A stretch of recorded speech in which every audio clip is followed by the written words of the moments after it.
So this contracts, squeezes the blood into the ventricle, and then the ventricle contracts. The blood goes out to the rest of the system. If these guys contracted simultaneously, what would happen? Blood wouldn't do very much. But this allows you to go fill it up, send it to the ventricle, ventricle out to the system. That's because the atrioventricular node, this autorhythmic cluster of cells, delays the impulse by 0.1 seconds. It's actually 0.12, but we'll call it 0.1 for our purposes. Okay, does everybody see that? Okay. So this is part of the heart function that happens in here. Now getting back to the nature of the blood vessels, you have a couple different kinds of blood vessels. Structurally, there's really two general types. When you have, coming from the heart, you have an artery. This is large, fairly large. Then much smaller, then you get arterioles. This is smaller. And the arterioles then go into a capillary bed or network. I'll put this down for a second here, bed or network.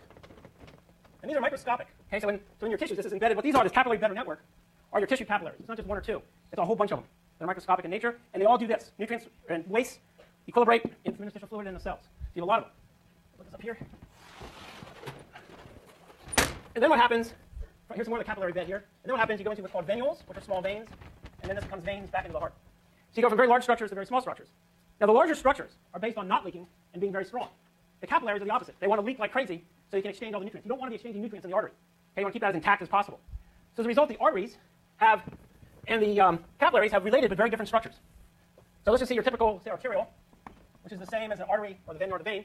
Inside is this is where the blood is going. And surrounding this, you have what's called an endothelial layer, which are your simple squamous epithelial cells. So an endothelial layer is made of simple squamous. It is leaky. Then around it, you have a little basement membrane. And then around that, you've got smooth muscle. Again, you don't want to be thinking about circulation. You just want it to happen. And outside of that, you've got connective tissue. So the bottom line is, it's strong, it can handle pressure, and doesn't leak particularly. Except if you cut yourself or something. But normally, it's not leaking. Okay? In contrast, the capillaries have only part of the structure. So a typical capillary has the part where the blood goes through, and it has the endothelial layer, which is again simple squamous epithelial cells, and it has a basement membrane. And that's it.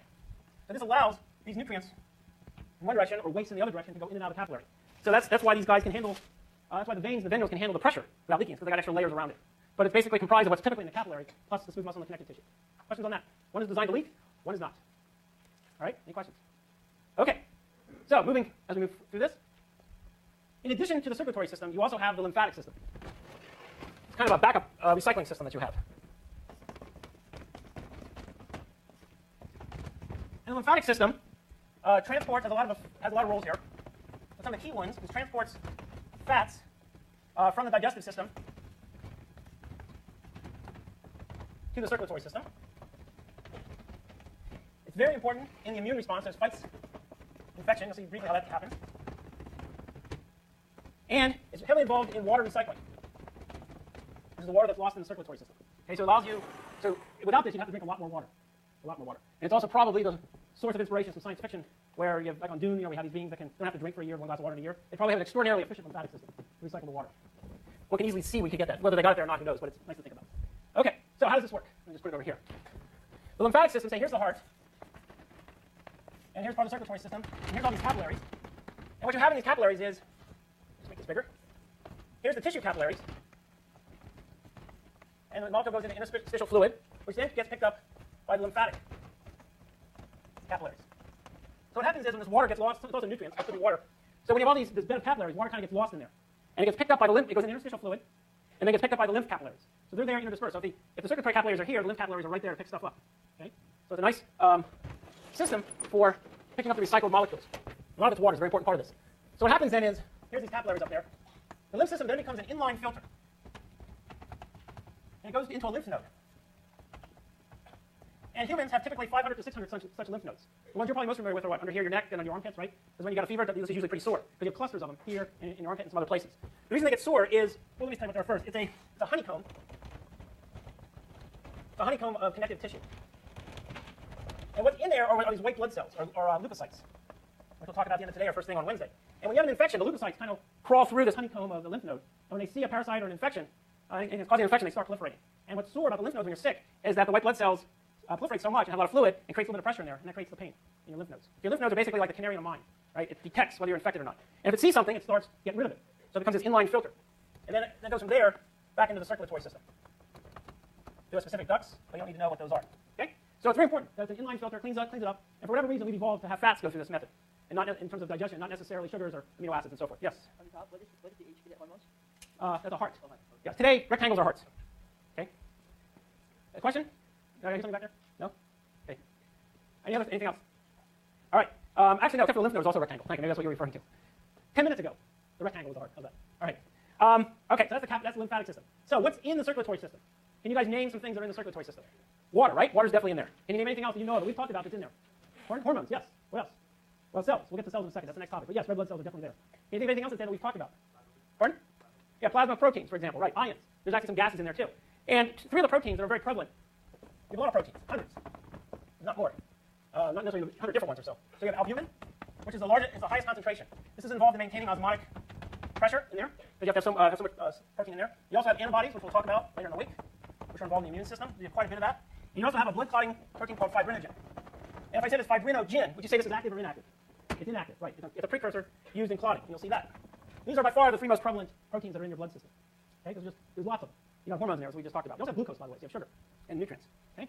Let me go here.